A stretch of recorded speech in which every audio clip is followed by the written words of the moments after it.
Allô, Louiselle, bonsoir.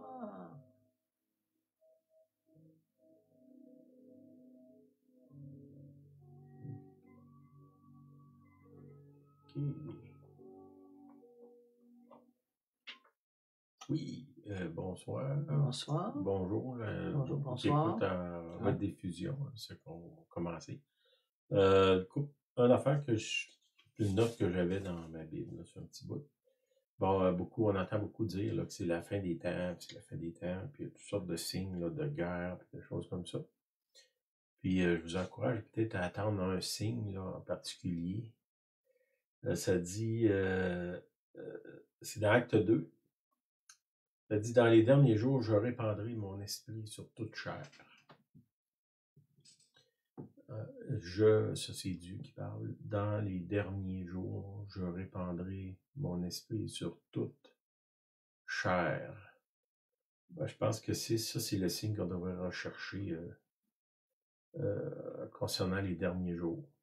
Oui, il y en a d'autres, là. Je ne suis pas en train de dire qu'il n'y a pas d'autres, là.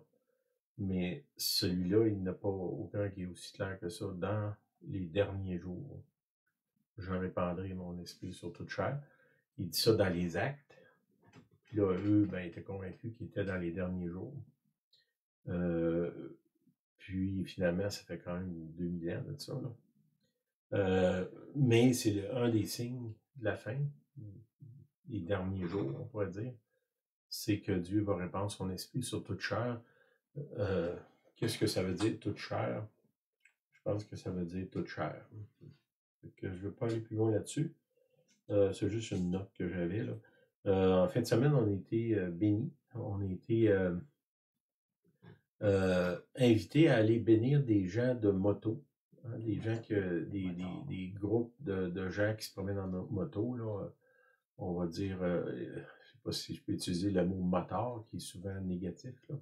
Des gens de moto, il y avait des gens de toutes sortes d'âges, là, toutes sortes de motos aussi, des groupes. Puis il y a un grand rassemblement. Ils cherchaient quelqu'un pour les bénir. C'est une activité qu'ils font pas mal à chaque année. Puis j'ai été béni, ils m'ont demandé de le faire. Fait que je remercie Seigneur pour ça. Ça m'a permis dans le fond, de parler du Seigneur, de parler de Dieu, de parler de l'Évangile. J'avais mon ami Daniel Lessard qui a fait les chants. Les gens ont été touchés, on a entendu parler après, vraiment. J'étais béni. Là, il y avait François aussi qui était là, qui est un peu l'instigateur de ça, là, qui, on va dire, qui était là, pas en avant nécessairement, mais c'est lui, dans le fond, ça vient de lui, finalement, je remercie. Merci Seigneur pour ça. Une belle occasion de prier avec les gens. Dans l'église, une chapelle, il y a une grosse chapelle là,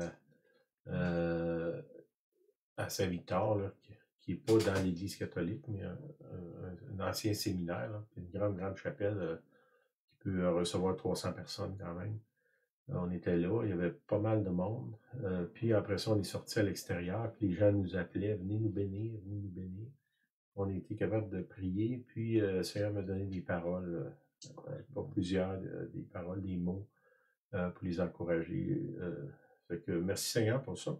Puis dans le fond, je revenais avec mon message que j'ai apporté là. C'est sûr que c'était pas, mettons, une clientèle normalement d'église, mais les gens avaient le choix de venir dans la chapelle pour être bénis ou non. Puis il y a un paquet de monde qui sont venus quand même. C'est que c'est pas des gens là, qui, comment dirais, une clientèle captive là, qui sont obligés d'être là. Il y avait le choix. Il y en a qui sont restés à l'extérieur parce qu'il faisait très beau dimanche.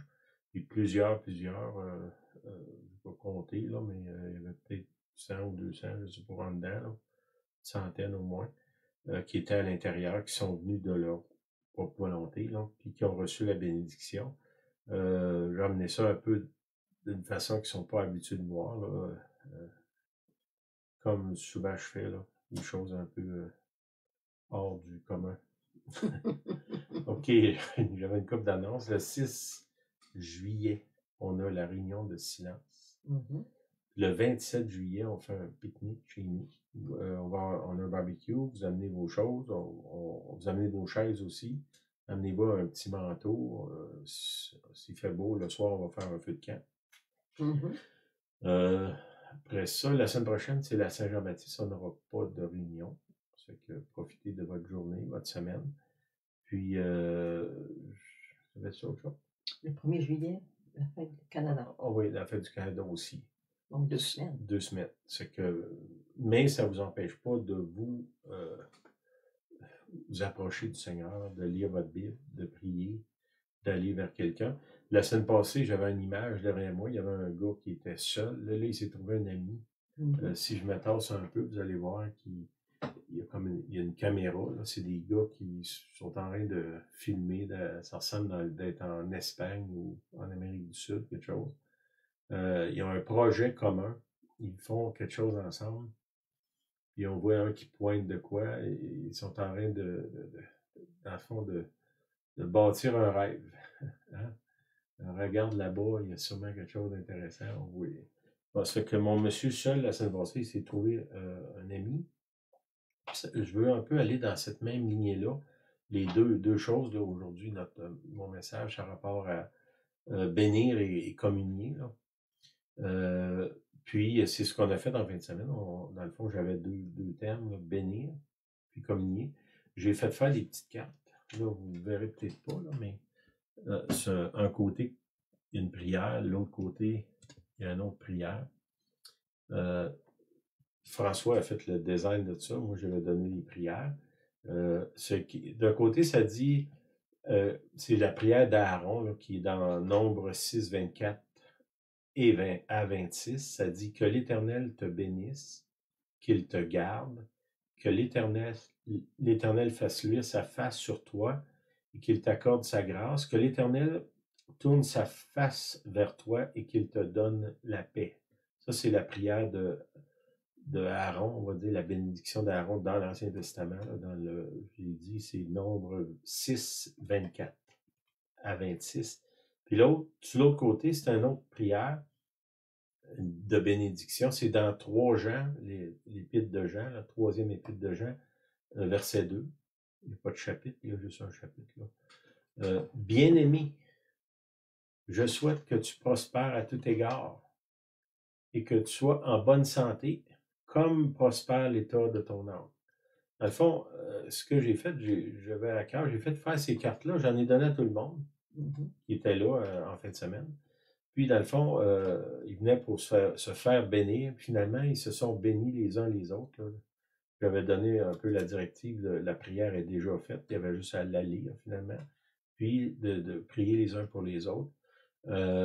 Puis que, dans le fond, ce que j'avais à cœur, c'est qu'ils amènent la carte avec eux, puis que cette façon-là de bénir les autres se répande. Ça, c'était un peu mon plan, si on peut dire. J'avais un plan.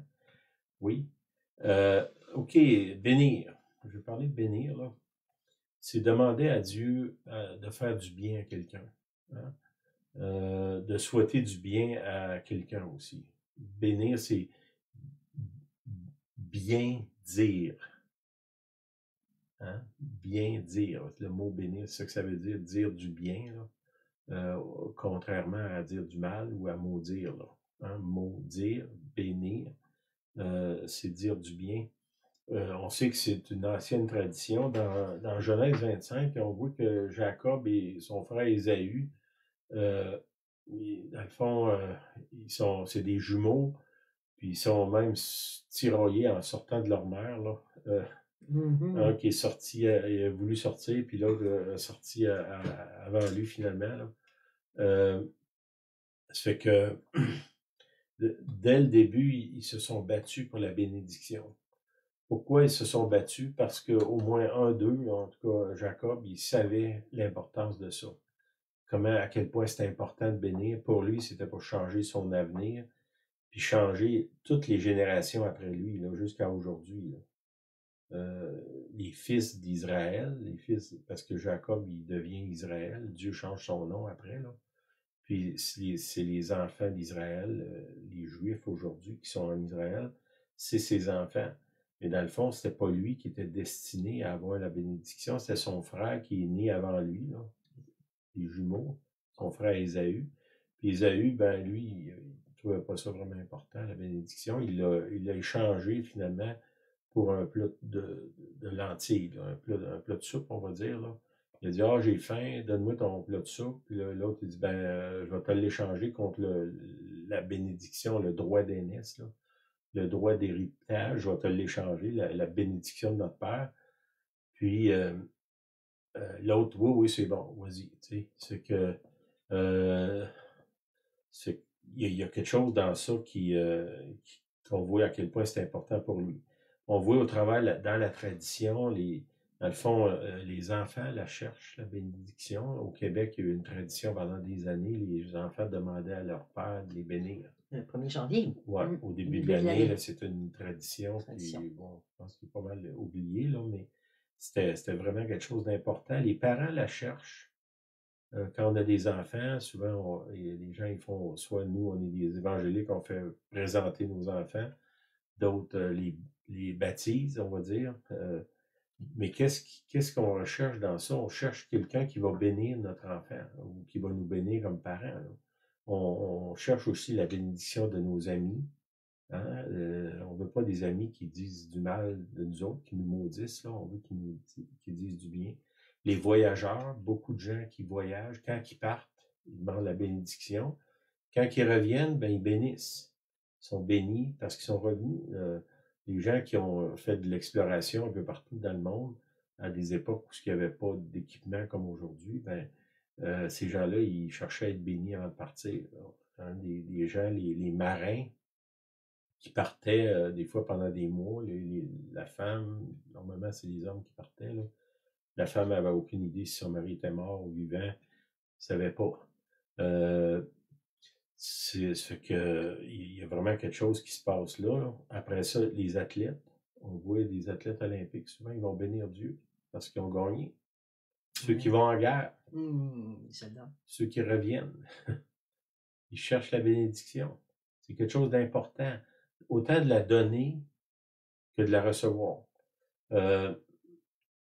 La plupart du temps, la bénédiction, elle se donne par l'imposition des mains. Hein. Vous imposerez les mains aux malades, les malades seront guéris. On voit Jacob, il met sa main sur ses fils, puis il est béni. On voit ça qu'il y a vraiment quelque chose d'extraordinaire, de bénédiction qui est là, qui est important, qui est recherché. Ça se fait avec la main ouverte. Hein. Tu bénis pas comme ça. Toi, là, je te bénis. Là. Non, c'est je te bénis. Je te bénis. C'est la main ouverte. La main ouverte pour donner, mais aussi la main ouverte pour recevoir. Recevoir la bénédiction. Quand si quelqu'un vous bénit, ouvrez vos mains. Recevez cette bénédiction-là.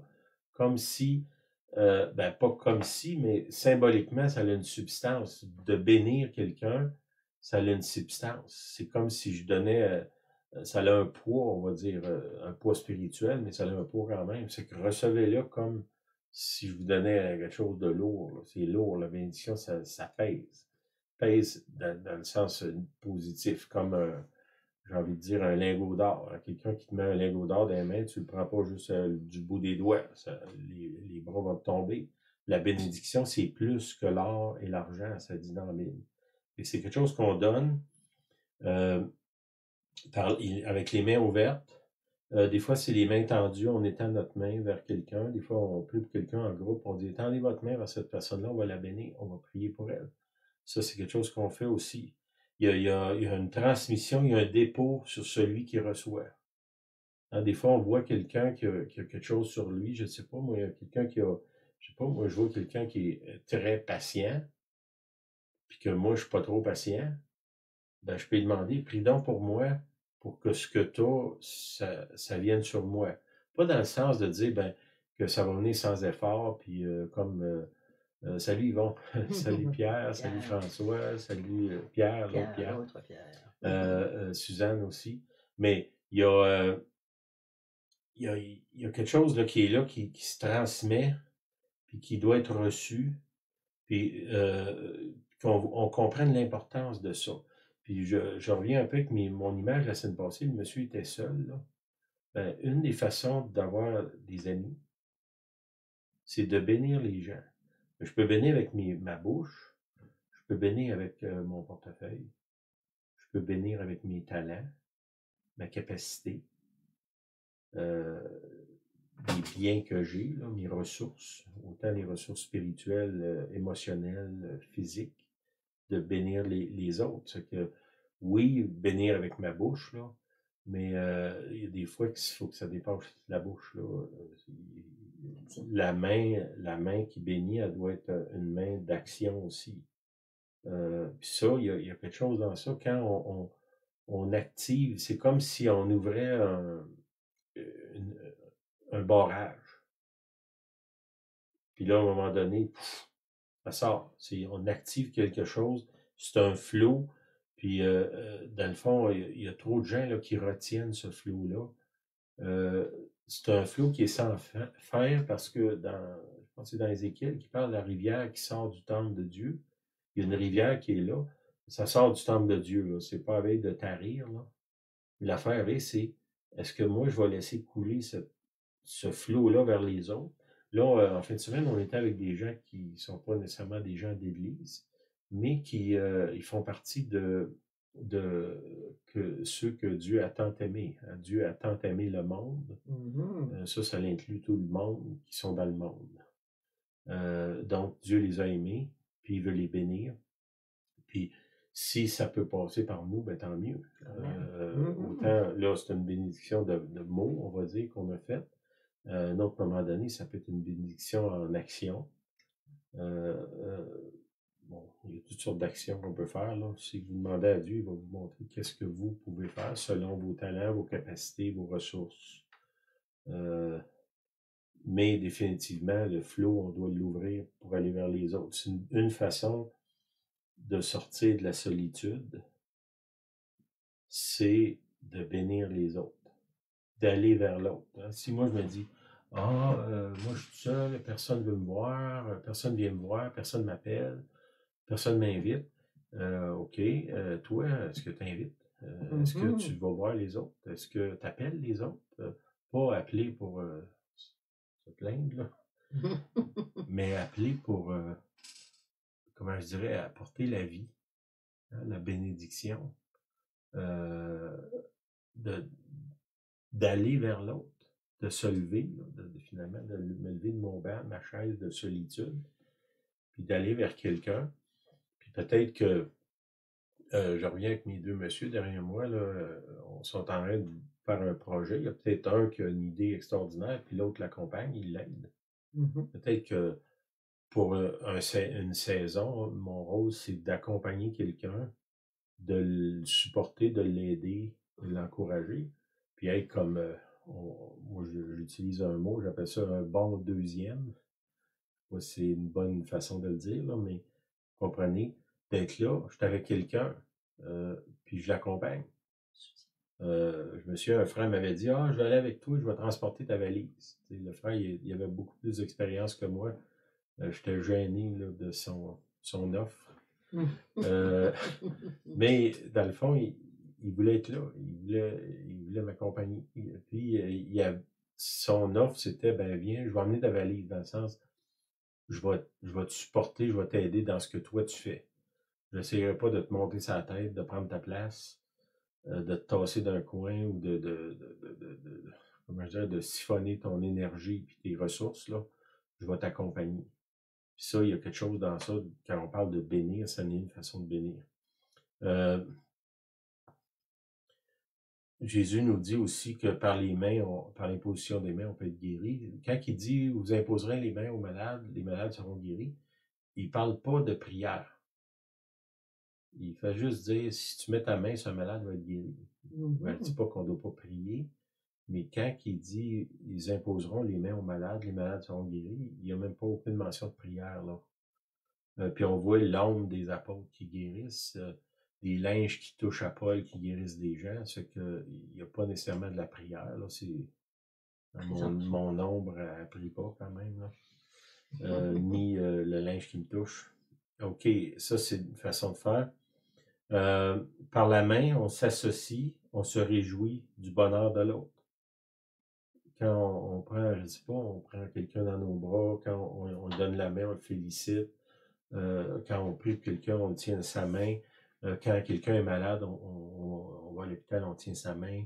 Il y a quelque chose qui se transmet dans ça, là, de l'affection, de l'amour, de l'onction de Dieu, la présence de Dieu aussi.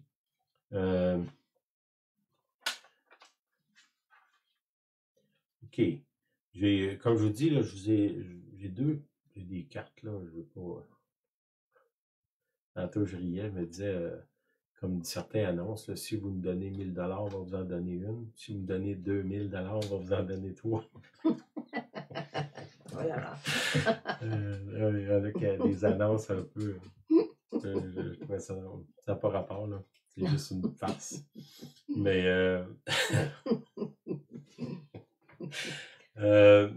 c'est ça, vous pouvez soit la faire. Ce que j'ai aimé, c'est que je les ai laissé cette carte-là, je les ai encouragés à eux à aller bénir les autres. Tu as été béni, mais maintenant, va bénir les autres. Puis tu n'as pas besoin d'être un pasteur ou quelqu'un d'ordonné ou un prophète ou un apôtre pour bénir les autres, là. Tu peux être quelqu'un d'ordinaire qui même qui ne va pas à l'église. Tu peux bénir les autres. On voit ça dans l'Ancien Testament. Les rois païens qui bénissent Israël. Le peuple des Mèdes et des Perses qui sont une grande bénédiction pour Israël. Le peuple de Babylone. Ces gens-là, ils ont béni. Écoute, une affaire étrange, le roi Hérode, qui est certainement pas un croyant fort, là, c'est lui qui a reconstruit le temple. Reconstruit le temple. Il était un sujet de bénédiction pour le peuple d'Israël.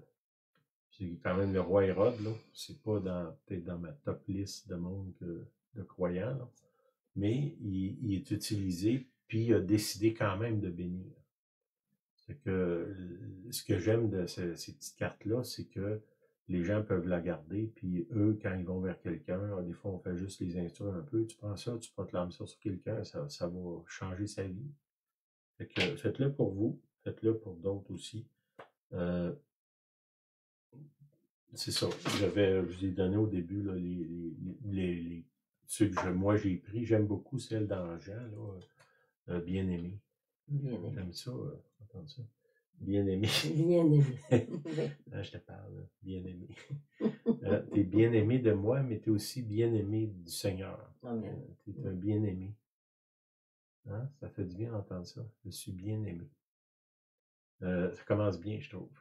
Je souhaite que tu prospères à tout égard et que tu sois en bonne santé, comme prospère l'état de ton âme.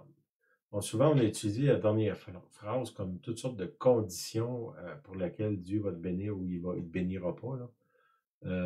Oui, on veut que ton âme prospère, on veut que tu sois en bonne santé. Si tu es dans la bonne santé et que tu prospères à tout égard, ça va peut-être être plus facile que ton âme prospère. Un annule pas l'autre, là. C'est ça. OK, la deuxième chose qu'on a parlé, c'était la communion. J'étais quand même pas avec des croyants, là, puis je ne cache pas, il y avait plusieurs de croyants que j'aimais mieux qu'ils ne soient pas là, parce qu'ils n'auraient peut-être pas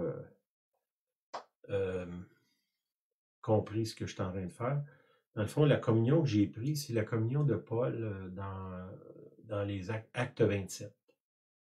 Paul est sur un bateau. Le bateau est en train de couler. Il y a un ange qui apparaît à Paul qui dit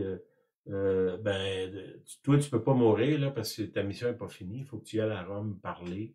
Mais il est il est dans un naufrage, dans une tempête, sur un petit bateau, là, nous, on va dire une coquille de noix, là, un petit bateau qui est là, en bois, qui est en train de se détruire. Ils ont déjà tout jeté les équipements en dehors du bateau. Il ne reste même plus de gouverneur et plus de voile. Sont vraiment à la merci des éléments.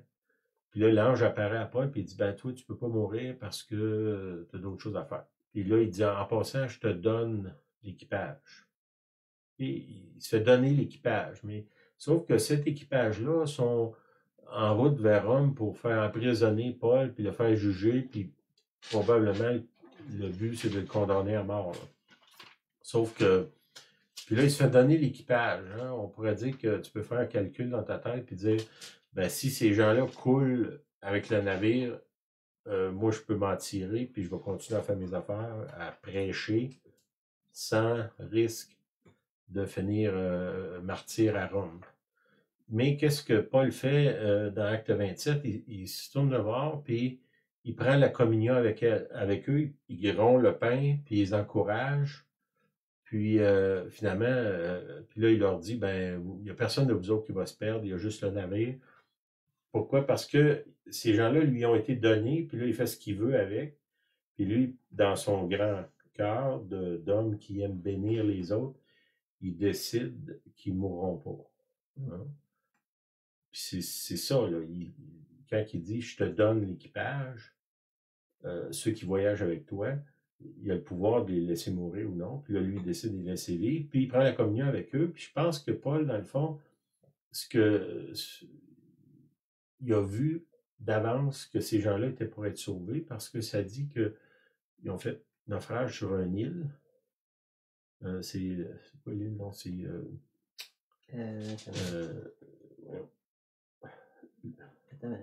Lorsqu'il fut, nous embarquâmes. Non, c'est vers la fin de l'étude. En tout cas, ils sont sur une île, puis ça dit que tout le monde qui était sur l'île ont été sauvés après. Si tout le monde sur l'île a été sauvé, certainement les gens qui voyageaient avec Paul, eux aussi ont été sauvés. Ce qui les a vus sauvés avant qu'ils soient sauvés, donc ils les a traités comme des frères avant qu'ils soient des frères. Ça, c'est ma lecture de ça. Puis je pourrais dire, ben, si moi j'ai assez de foi pour voir un frère avant qu'il devienne un frère, ben, c'est ma grâce que j'ai. Si quelqu'un d'autre n'est pas capable de voir un frère avant ou une sœur, avant qu'il devienne une sœur, ben, ou un frère, ben, ça, c'est son problème, j'ai envie de dire. Moi, j'ai ça dans mon cœur de traiter les gens tous comme si c'était mes frères. Le salut, ça vient de Dieu, mais Jésus il est venu pour sauver tout le monde. On sait qu'il y a un choix à faire, là, je comprends ça, mais s'il est venu pour sauver tout le monde, moi, je dois traiter tout le monde comme un sauvé potentiel. Donc, j'ai pris la communion avec ces gens-là, on a eu du bon temps ensemble. Puis je crois que Dieu a fait quelque chose de surnaturel dans l'arrière-scène de ça. Là. Quand on est sorti dehors pour prier avec les gens, là, ils nous demandaient de bénir leur moto. Puis on a pu prier avec eux personnellement. Puis il y avait une grande ouverture. Les gens, venez ici, on a aimé ce que vous avez fait, la façon que vous avez fait. Il y a quelque chose qui a ouvert. Là. Beaucoup de gens ont une opinion très négative de l'Église et des chrétiens. Ben, je pourrais vous dire que les gens qui étaient là, la façon qu'ils nous ont reçus, cette image-là, en tout cas en partie, avait tombé. Là. Fait que je remercie le Seigneur pour ça. La communion, c'est quoi? C'est Jésus ouvre la porte. Il dit dans l'Apocalypse, je frappe à la porte. Si quelqu'un ouvre, je vais m'asseoir avec lui. Il ne décrit pas la personne ou les conditions dans lesquelles la personne a pu ouvrir ou non. Il dit si quelqu'un ouvre la porte. Hein?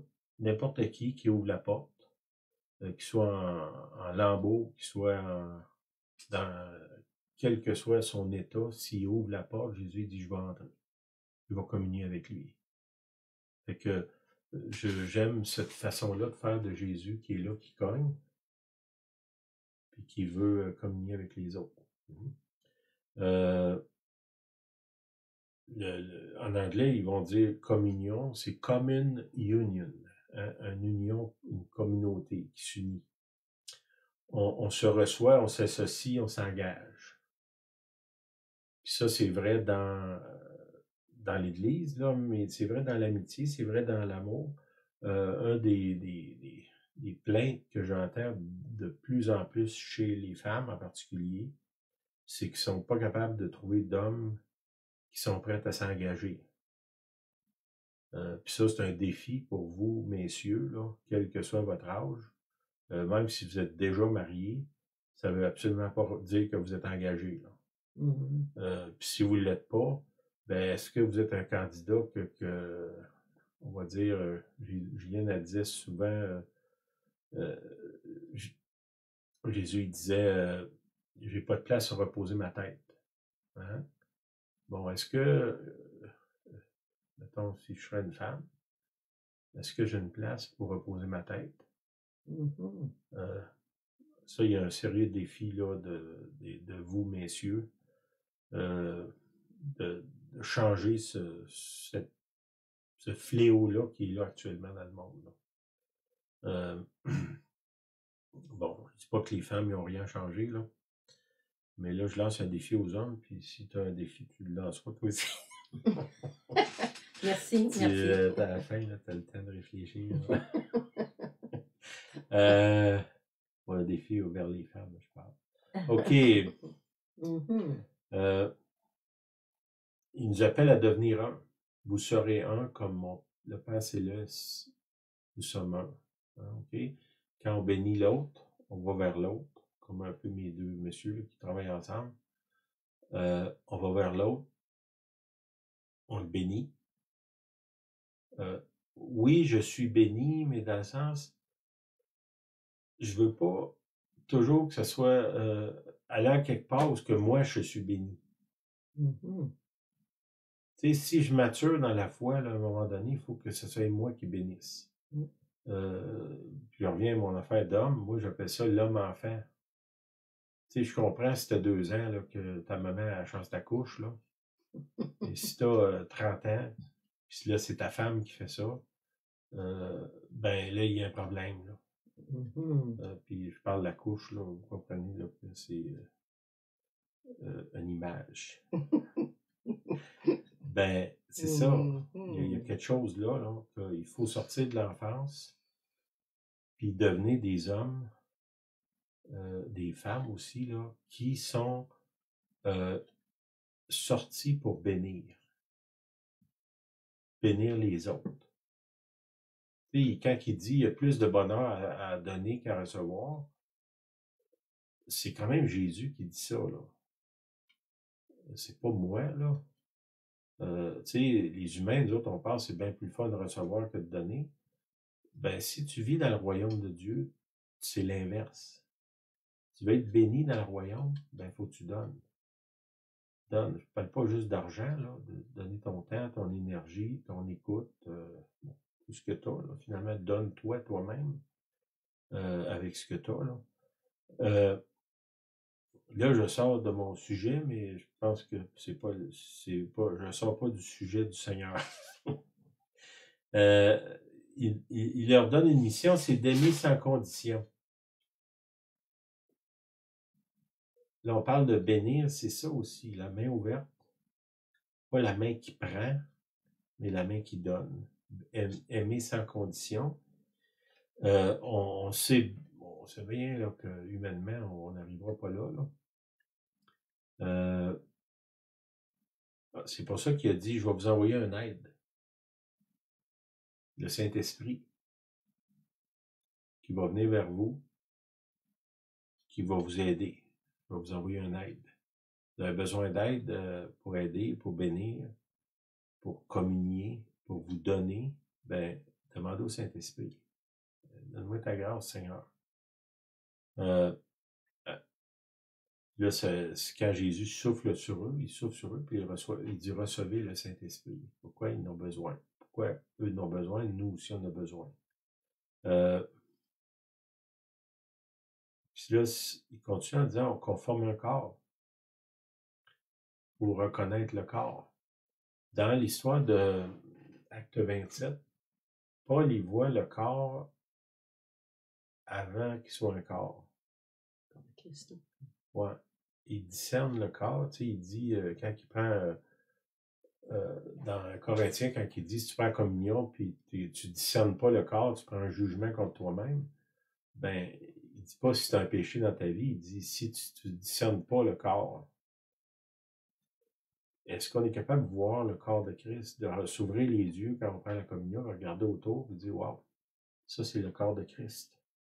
L'Église, les gens qui sont là, autour de moi, c'est le corps de Christ.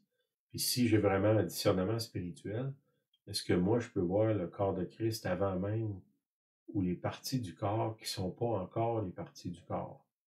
Il donne ça comme exemple dans le Nouveau Testament. Il dit à une femme, il dit, si ton mari n'est pas croyant, il est sanctifié par toi. Hein? C'est ça que ça dit. Ça veut dire, traite-le comme un croyant par la foi. Reçois-le comme un croyant. Parle-lui comme un croyant. Puis moi, je rajoute, j'ai envie de dire, tu vas voir ce que Dieu va faire si tu fais ça. Amen. Amen.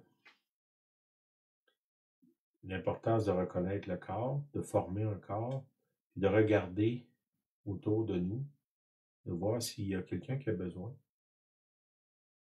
puis de communier avec lui. Amen. Amen. OK, c'est pas mal ça que j'avais. Dans le fond, c'est ce que j'ai amené en partie. J'avais beaucoup de notes, là, puis je savais que j'avais pas beaucoup de temps. Dans le fond, c'est ce que j'ai amené dimanche aux gens de la moto, là.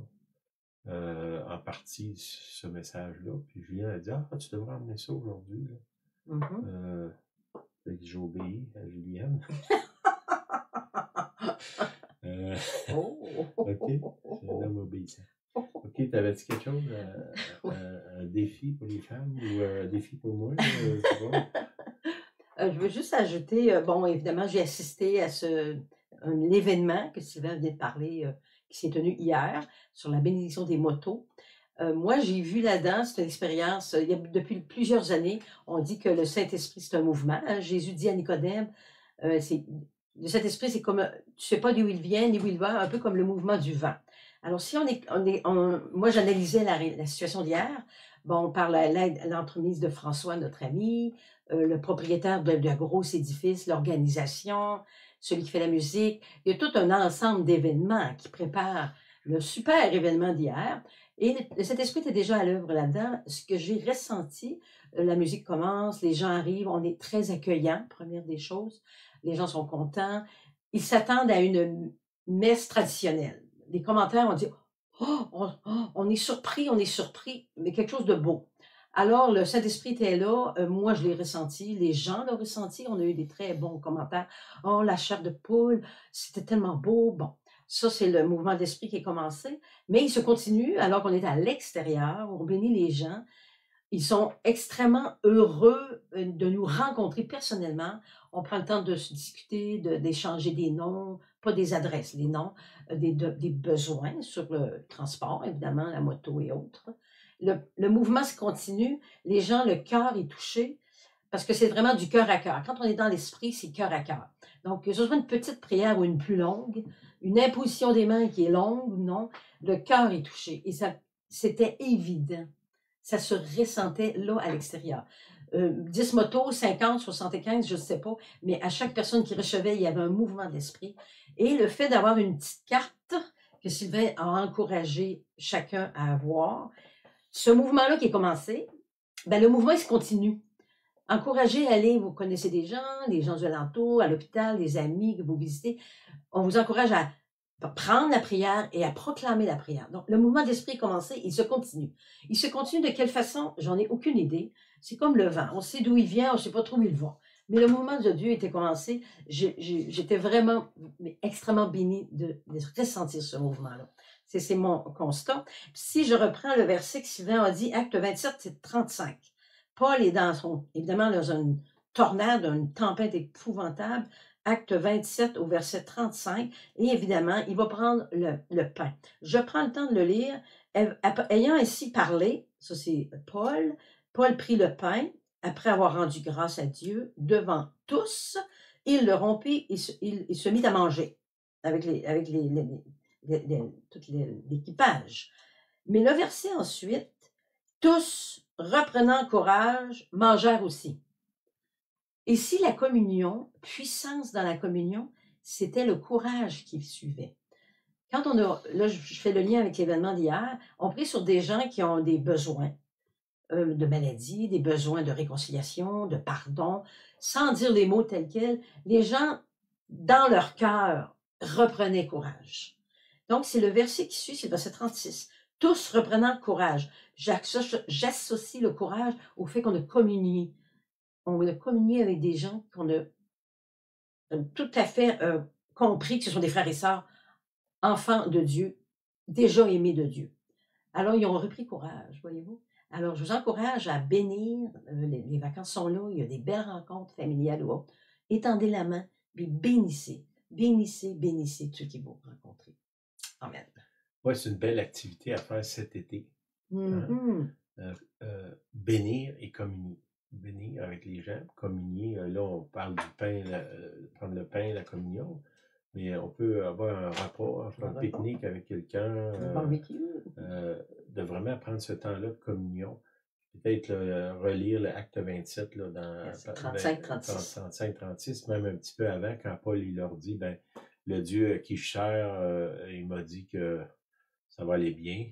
Ils sont en plein milieu d'une tempête.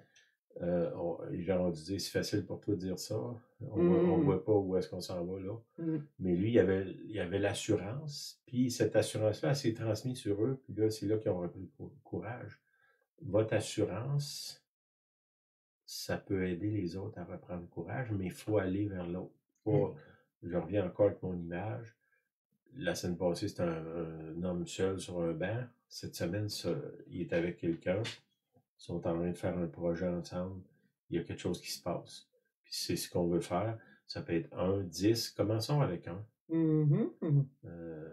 Des fois, on voudrait avoir un stade plein de monde. Là. Puis on a de la misère à sortir voir notre voisin. Commençons avec 1. Puis si ça s'étend, tant mieux. Merci Seigneur. Mais commençons avec 1. Puis d'aller vers l'autre. Pas attendre que quelqu'un m'appelle. Moi, je dois appeler. Puis comme je vous dis, pas appeler puis de mettre un fardeau sur l'autre, là, d'appeler, qu'est-ce que je peux faire? C'est quoi ma part? Pas ma part à apprendre, mais ma part à donner. La bénédiction, c'est la main ouverte. Hein? Qu'est-ce que je peux donner? Qu'est-ce que je peux apporter? Qu'est-ce que je peux ajouter à ce qu'il y a là? Puis, ça manque pas du monde qui ont besoin de se faire ajouter autour de nous autres. Sortez, allez-y, prenez du temps, soyez bénis. Bonne semaine. Merci à tout le monde d'être là. Merci pour tout. Merci. Bye bye.